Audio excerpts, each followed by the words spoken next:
Corona काल में दुनिया को इस बात का एहसास हो चुका है कि चीन पर हम सब जरूरत से ज्यादा आश्रित हैं और अब हमें अपनी सप्लाई चेन को चीन से दूर करना ही होगा। जापान का अपनी कंपनियों को चीन से बाहर आने के लिए कहना और अमेरिकी कंपनियों का चीन को छोड़कर भारत में अपनी प्रोडक्शन शिफ्ट करना यह दर्शाता है कि अब दुनिया इस रास्ते पर आगे बढ़ रही है। कल यानी 30 अप्रैल को अमेरिकी विदेश मंत्री माइक पोम्पियो ने भी यह कहा कि अमेरिका, भारत, ऑस्ट्रेलिया, जापान और वियतनाम जैसे देशों के साथ मिलकर वह काम कर रहा है ताकि सप्लाई चेन को दुरुस्त किया जा सके।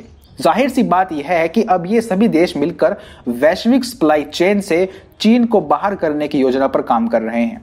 कल एक प्रेस कॉन्फ्रेंस करते हुए पोम्पियो ने कहा, हम चाहते हैं कि जल्द से जल्द वैश्विक सप्लाई चेन दुरुस्त हो और हम सभी देश अपनी पूरी क्षमता पर काम कर सकें ताकि किसी भी देश के सामने दोबारा कभी ऐसी स्थिति पेश ना हो।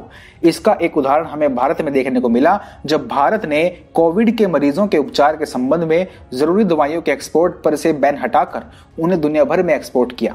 बता दें कि भारत और अमेरिका साथ मिलकर अपनी अपनी अर्थव्यवस्थाओं को दोबारा खोलने का प्लान बना रहे हैं। अभी सैकड़ों अमेरिकी कंपनियां चीन को छोड़कर भारत में अपने कारखाने स्थापित करना चाहती हैं और अमेरिकी सरकार भी इसके पक्ष में है। पिछले कुछ हफ्तों में अमेरिकी विदेश सचिव और भारतीय विदेश मंत्री यानी पोम्पियो और जयशंकर के बीच करीब 4 बार फोन पर बात हो चुकी है।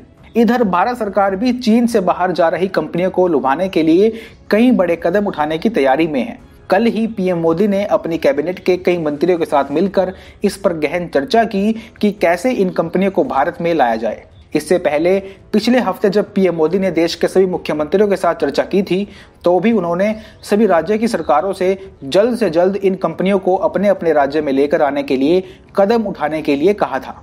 यूपी सरकार ने तो हाल ही में एक वेबिनार का भी आयोजन किया था जिसमें कई अमेरिकी कंपनियों ने हिस्सा लिया था। अभी चीन इस कारण से भी बैकफुट पर है कि उसने ऑस्ट्रेलिया जैसे देशों के साथ अपने सींग उलझाए हुए हैं जिसके साथ चीन का बहुत बड़ा व्यापार है।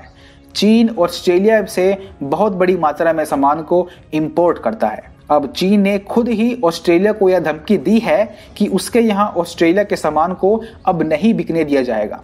चीन की ऐसी धमकियों से सिर्फ चीन को ही नुकसान होगा क्योंकि इस प्रकार चीन वैश्विक सप्लाई से खुद ब खुद बाहर हो जाएगा। इसी प्रकार जापान कोरोना से पहले तक चीन से 148 बिलियन डॉलर्स का इंपोर्ट करता था, लेकिन अब जापान अपनी कंपनियों को चीन से बाहर जापान या फिर किसी अन्य देश में जाने को कह रहा है, जिसके बाद यहां से भी चीन वैश्विक सप्लाई चेन से कट जाएगा। इस प्रकार Bharat, America, Australia, Vietnam, Korea और जापान मिलकर चीन को ग्लोबल सप्लाई चेन से अलग करने में लगे हैं क्योंकि इन्हें पता है कि किसी भी सूरत में अब चीन पर तो विश्वास नहीं कर सकते।